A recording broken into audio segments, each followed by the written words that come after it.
Ràdio Montlau!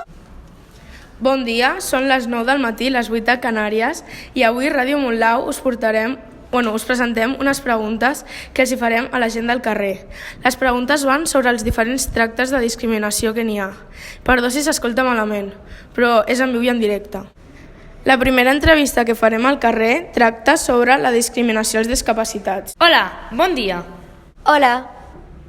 Bon dia, noies. Us voldríem que ens expliqueu la vostra experiència, sentiments i com us sentiu quan veieu o escolteu que estan discriminant a un o una discapacitada. Heu de ser sinceres, ja que aquest és un tema molt seriós i molt important de cara al seu futur. Ja que treballeu a una campanya per recolzar els discapacitats, us farem una sèrie de preguntes. Què us sembla? Per mi perfecte, quan vulguem comenceu. Realment penso que és una gran idea. Comencem l'entrevista. Per què vau crear aquesta campanya? La vam crear ja que creiem que els discapacitats són persones molt febles, que no se'ls ha de tractar de qualsevol manera, i per això vam crear aquesta campanya amb l'objectiu d'ajudar-los. Molt bon raonament. Teniu algun familiar amb aquesta discapacitat? I el meu germà, és complicat viure amb ell, però ens l'estimem tant que fem el possible perquè ell sigui feliç. Oh, que tendre! Com creieu que se senten les persones així? Jo crec que es deuen sentir diferents als demés. Deu ser molt dur. Tens tota la raó. Realment és un tema molt dur de tractar. Què penseu sobre la discriminació als discapacitats? Jo ho veig com una cosa molt lletja, de covards, ja que estan discriminant a una persona amb capacitats físiques o psicològiques inferiors a les teves. I també que en general la discriminació és una cosa que no s'hauria de permetre en ninguna situació, però desgraciadament succeeix. Ja sabeu, noies, heu de fer que la vostra campanya faci saber a la gent que la discriminació dels discapacitats s'ha d'aturar. Moltes gràcies, noies. Fins a una altra. Adeu! El següent tema del que tractarem avui és de l'orientació sexual. Perdona, podeu venir un moment que els faig unes preguntes? I tant! Esclar que sí. Vale, primera pregunta. Què penseu sobre que dues persones del mateix sexe facin un petó o diguin que és una parella formal? A mi em sembla molt bé, perquè això demostra que al nostre país hi ha confiança de demostrar com ets en realitat.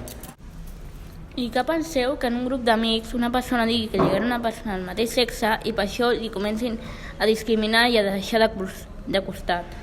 Jo crec que està malament, ja que a tu et pot agradar la persona que vulguis. Tu no pots decidir si t'agrada una persona o et deixa d'agradar, ets lliure. Què penses sobre l'orientació sexual? És un dret que ha de tenir tot el món d'estimar qui vulgui sense preocupar-se de què diran els altres. Heu viscut alguna experiència sobre aquest cas? Mai hem vist ni viscut res d'això, però sí que per les pel·lícules i les sèries els actors no ho diuen per reflexar la veritat, o sigui, la por. Per por del que diguin els demés, els amics, la família, la societat, les conseqüències de que t'agradi algú del teu mateix sexe. El tercer tema que tractarem avui va sobre el sexisme. Hola, estem amb l'Alícia i la Marina, unes universitàries, i anem a entrevistar-les. Ara li farem una pregunta a un noi que es diu Isaac. Bon dia. Què creus que es pot fer per solucionar el sexisme? Doncs crec que podem ensenyar als més joves que cadascú pot jugar al que vulgui sense importar el sexe. Ja van quedant menys temes. El quart tema d'avui trata sobre la discriminació d'origen. Per si no sabeu què és la discriminació d'origen, és criticar o no acceptar a una persona per ser diferent a tu, o rebutjar a una persona sense conèixer-la i sense saber com és. Em podries donar un exemple de què és discriminació d'origen? Bueno, cuando eres de otro país, ¿no? Y te apartan, ¿no? Porque simplemente eres de un origen distinto al suyo. El segundo ejemplo es 在小组作业中，当他们选择人员之间的时，通常会有一个人是在最后，因为他不是就是老外嘛，不是他的国家的人。 Vol dir que en treballs en grup, quan escullen, normalment escullen l'últim per no ser d'aquest país. El tercer ejemplo es Quan portes roba de la teva cultura al país i et critiquen per portar-la. Y el cuarto y último ejemplo es... Cuando vas por la calle hablando en tu idioma, la gente te mira raro ya que no hablas el mismo idioma que ellos. Coneixes alguna situació que hagi passat això?